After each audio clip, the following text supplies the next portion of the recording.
नमस्कार, स्वागत आपका हरियाणा न्यूज 24 पर। मैं हूं प्रिंस लांबा।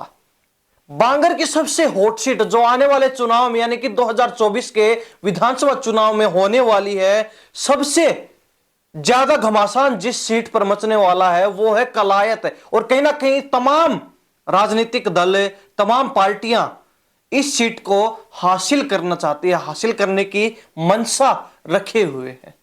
ऐसा क्यों है, क्या कारण है, विस्तार से चर्चा करेंगे। और फिलहाल जो चेहरे सामने आ रहे हैं, जिसके बाद जो मुकाबला और भी कड़ा होता हुआ दिखाई दे रहा है। और बात करें कांग्रेस पार्टी की, तो यहां अकेले कांग्रेस पार्टी के अंदर ही तीन कोणीय मुकाबला चल रहा है। टिकट को लेकर भागदौड़ शुरू हो चुकी है, चहलकदमी शुरू हो चुकी है। बांगर की धरती की अगर बात करें तो सबसे हॉट सीट और सबसे ज्यादा घमासान मचने वाला है कलायत विधानसभा क्षेत्र में, कलायत सीट पर।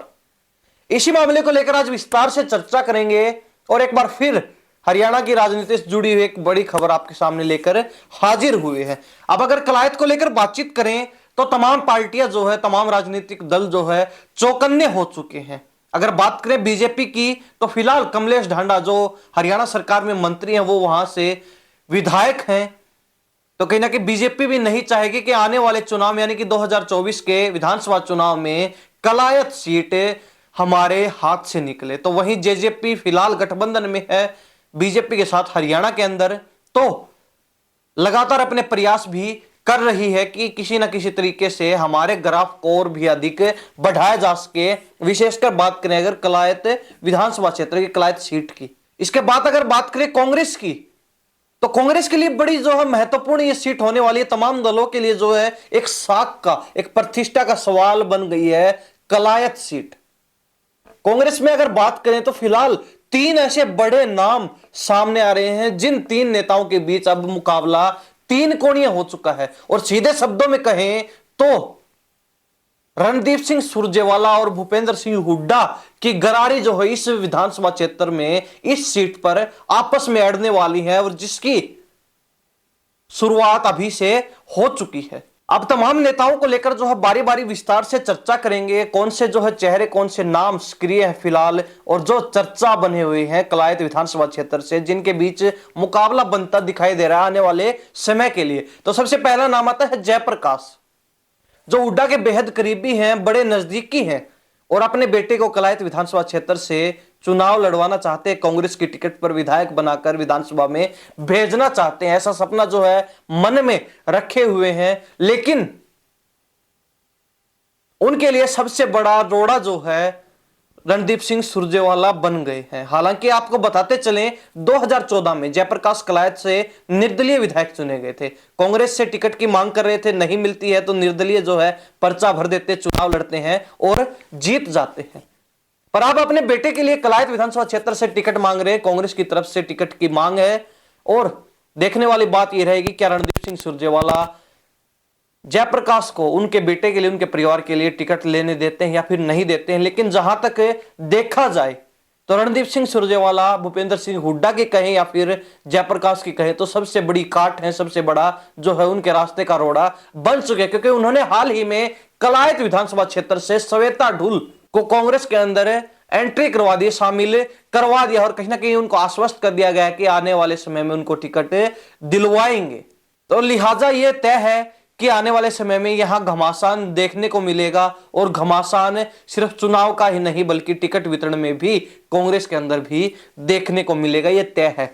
आगे अगर बात करते हैं तो दूसरा सबसे बड़ा नाम आता है रामपाल माजरा, जो इनेलो से विधायक चुने गए थे 2009 के अंदर, जिसके बाद 2014 में उन्हें हार का सामना करना पड़ता है और फिर 2019 में इनेलो टूटने के बाद जेजेपी अलग हो जाती है, तो फिर वो चुनाव नहीं लड़ते हैं, चुनाव को जो है टाल देते हैं।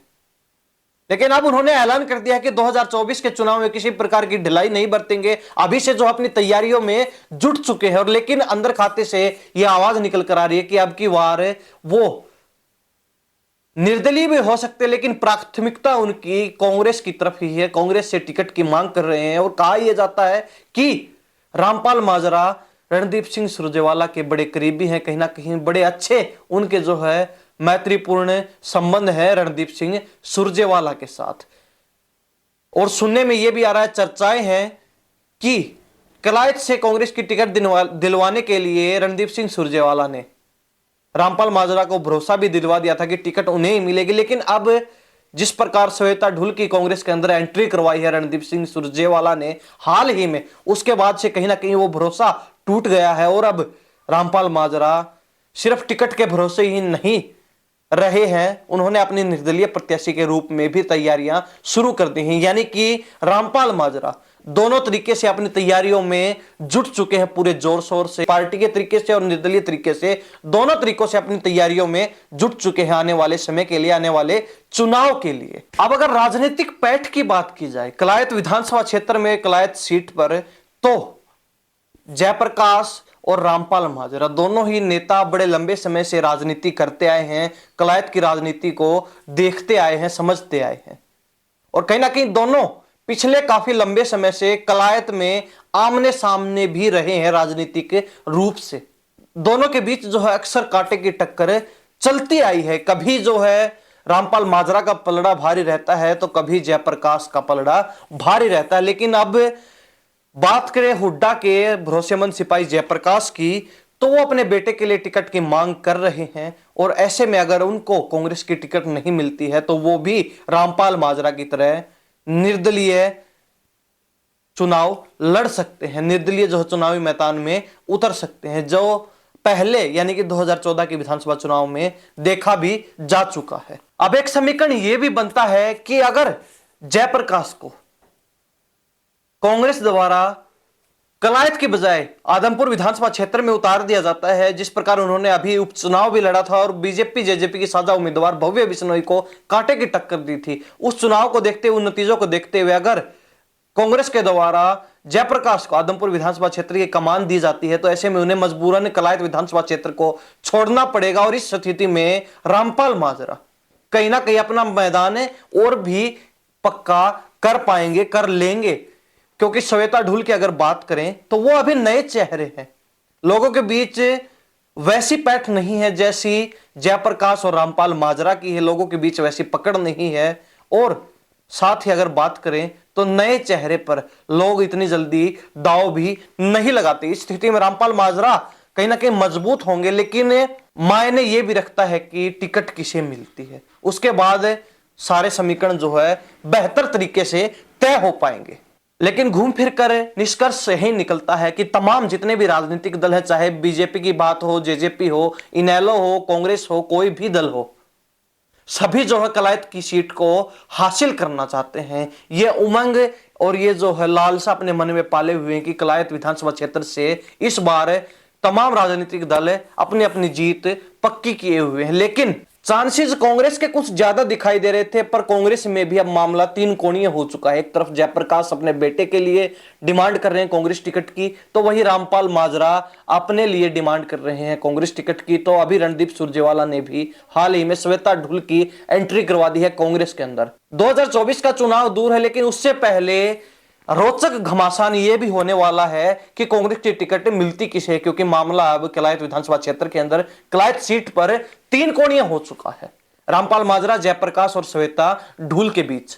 देखने वाली बात यही होगी कि कौन सा प्रत्याशी, कौन सा चेहरा जो है टिकट लाने में सफल रहता है, कामयाब रहता है, और उसके बाद जो है सारे समीकरण तय हो पाएंगे। इस बारे में आप क्या सोचते हैं?